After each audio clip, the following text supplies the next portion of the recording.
জয়া, একটা কথা বলি তোমাকে, একটা কথা বলি তোমাকে জয়া, ভাবিয়া করিও কাজ, করিয়া ভাবিও না।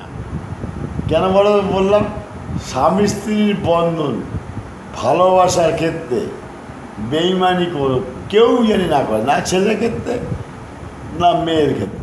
তুমি যদি অত্যাচারিত হও, তোমার দ্বারা যদি আমি অত্যাচারিত হই, কিংবা আমার দ্বারা যদি অত্যাচারিত হও, তাহলে দিস কোশ্চেন। কিন্তু বিনা কারণে লোভে পড়ে অন্য ছেলেকে ভালোবাসা কোনো মেয়ের, কিংবা কোনো ছেলে অন্য মেয়েকে লোভে পড়ে ভালোবাসা, এইটা একদম ভেরি ভেরি ব্যাড। ও মা, ওর তো বিয়ে করেছিলাম, ও তো এখন ওর থেকে আরও হাই আছে। এই হাই কোনোদিন যদি শেষ না হয়, তার লাইফ সে বিনাশ করবে।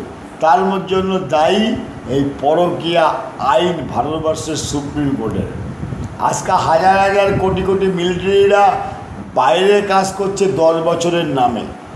হ্যাঁ, এই পরকীয়া আইনে সেই মিলিটারিদের ছেলে বউ বাচ্চাদের দেখবে, পরকীয়া আইন থেকে সামলাবে, না বর্ডারে গুলি চালাবে? এই পরকীয়া আইন হচ্ছে ভারতবর্ষের ধ্বংসকারী। ধন্যবাদ জয়া। লোভে পাপ, পাপে মৃত্যু অনিবার্য। হরে কৃষ্ণ, হরে রাম, জয় সিয়ারাম, ভগবদ্গীতার নাম।